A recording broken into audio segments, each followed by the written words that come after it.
Chapter 26. Living Proof.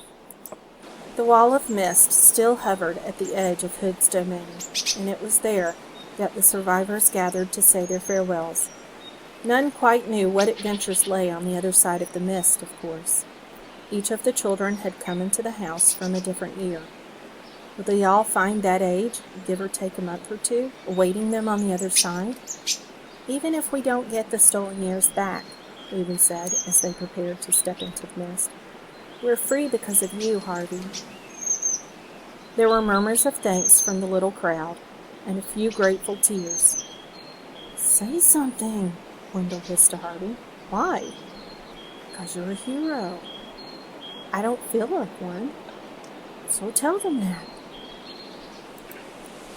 Harvey raised his hands to hush the murmurs. I just want to say, we'll probably all forget about being here in a little while. A few of the children said, no we won't, or we'll always remember you. But Harvey insisted.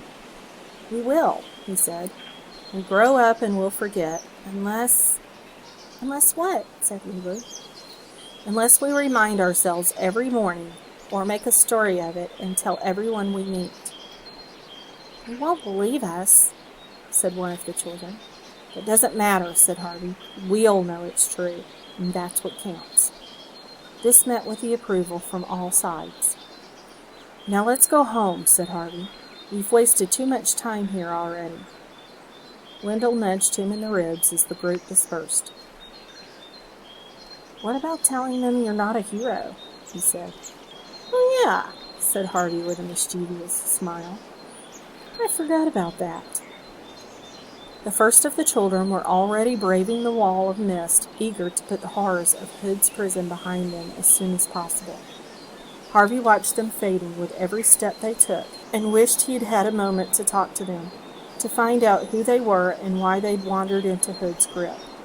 Had they been orphans with no other place to call home? Or runaways, like Wendell and Lulu? Or simply bored with their lives, the way he had been bored, and seduced by illusions? He would never know. They were disappearing one by one, until there was only Lulu, Wendell, and himself left on the inside of the wall. Well, Wendell said to Harvey, if time really is set to rights out there, then I'm going back a few more years than you. That's true. If we meet again, I'm going to be a lot older. You may not even know me. I'll know you, said Harvey. Promise, said Wendell. I promise. With that, they shook hands, and Wendell made his depart into the mist. He was gone in 3 strides. Lulu sighed heavily. Have you ever wanted 2 things at the same time? She asked Harvey, but knew you couldn't have both of them? Once or twice, said Harvey. Why? Because I'd like to grow up with you and be your friend, she replied. But I also want to go home. And I think in the year that's waiting for me on the other side of that wall, you haven't even been born. Harvey nodded sadly, glancing back towards the ruins. I guess we do have one thing to thank Hood for. What's that? We were children together, he said, taking hold of her hand, at least for a little while. Lulu tried to smile, but her eyes were full of tears. Let's go together as far as we can, Harvey said. Yes, I'd like that, Lulu replied, and hand in hand they walked toward the wall. At the last moment before the mist eclipsed them, they looked around at each other, and Harvey said, home. Then they stepped into the wall. For the first stride, he felt Lulu's hand in his, but by the second it had grown faint, and by the third, when he had stepped out into the street, it and she had gone completely, delivered back into the time from which she'd stepped all those seasons ago. Harvey looked up at the sky. The sun had set, but its pinkish light still found the ribs of cloud laid high above him. The wind was gusty and chilled the sweat of fear and exertion on his face and spine. Teeth chattering, he started home through the darkening streets, uncertain what awaited him. It was strange that after so many victories, the simple business of walking home should defeat him. But defeat him it did. After an hour of wandering, his wits and strength, which had preserved him from every terror Hood could conjure, failed him. His head began to spin, his legs buckled beneath him, and he fell down on the pavement, exhausted. Luckily, 2 passers-by took pity on him and gently asked him where he lived. It was dangerous, he vaguely recalled, to trust his life to total strangers. He had no choice. All he could do was give himself over to their care and hope that the world he'd returned to still had a little kindness in it. He woke in the darkness, and for one heart-stopping moment, he thought the black lake had claimed him after all, and he was down in its depths, a prisoner. Crying out in terror, he sat up, and to his infinite relief, saw the window at the bottom of his bed, the curtains slightly parted, and heard the light patter of rain upon the sill. He was home. He swung his legs out of bed and stood up. His whole body ached as though he had gone 10 rounds with a heavyweight boxer. But he was strong enough to hobble to the door and open it. The sound of 2 familiar voices drifted up from the bottom of the stairs. "I'm just happy he's home," he heard his mum say. "So am I," said his dad, "but we need some explanations." "We'll get them," his mum murmured, "but we shouldn't push him too hard." Clinging to the banisters as he went, Harvey started down the stairs while his mum and dad continued to talk. "We need to find out the truth quickly," his father said. "I mean, suppose he was involved with something criminal." "Not Harvey."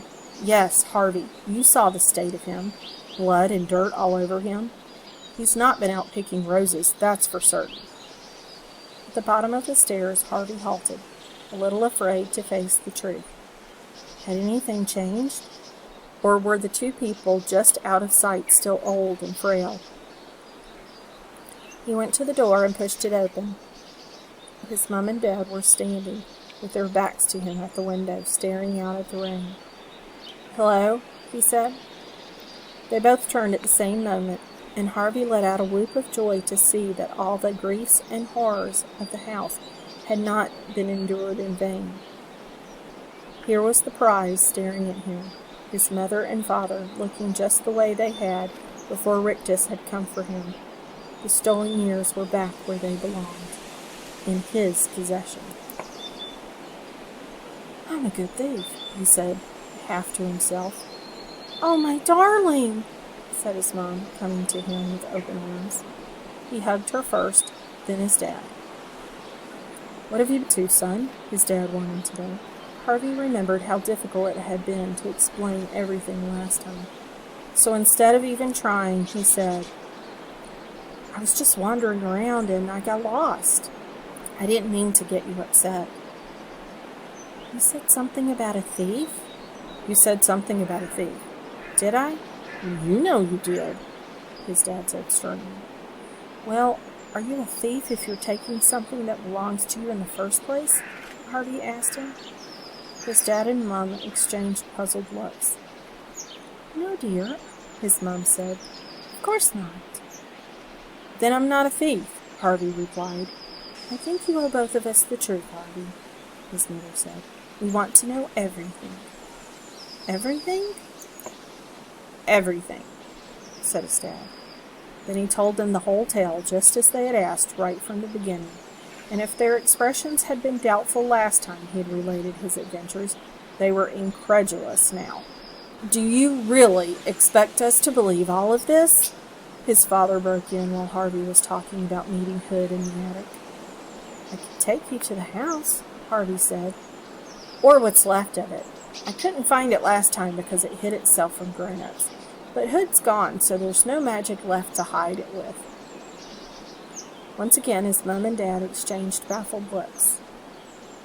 "If you can find this Hood house," his father said, "we'd both like to see it." They set out early the following day, and this time, just as Harvey had expected, the way back to the house was not concealed by magic. He found the streets that Rictus had first led him along easily enough, and very soon the gentle slope on which the house had once stood came into view. "That's it," he said to his mom and dad. "The house stood there." It's just a hill, Harvey, his dad said, a hill covered in grass. It was indeed a surprise to see that the ground on which so many terrible deeds had been done had greened so quickly. It all looks rather pretty, his mum said, as they came to the place where the mist wall had stood. The ruins are under there, I swear, Harvey said, venturing onto the slope. I'll show you. Come on. They weren't the only visitors here today. There were several kite flyers plying the wind at the top of the ridge, a dozen or more dogs romping around, children laughing as they rolled down the slope, even a pair of lovers whispering in each other's ears. Harvey resented the presence of these people. How dare they romp and laugh and fly their kites here, he thought, as though it were just another hill. He wanted to tell them all that they were cavorting on the ruins of a vampire's house, and see how quickly that wiped the smile off their faces. But then he thought perhaps it was better this way. Better that the hill not be haunted by rumors and stories. The name of Hood would probably never cross the lips of those lovers and kite flyers, and why should it? His evil had no place in happy hearts.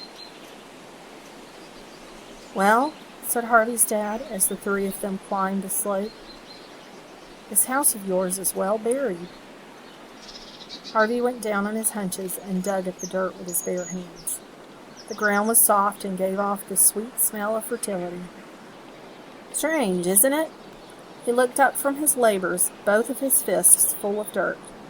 A man, a little older than his father, was standing a few yards from him, smiling. What are you talking about? Harvey said. The flowers, the ground, he said. Maybe the earth has its own magic. Good magic, I mean. Like it's buried Hood's memory forever. You know about Hood? Harvey said. The man nodded. Oh, yes.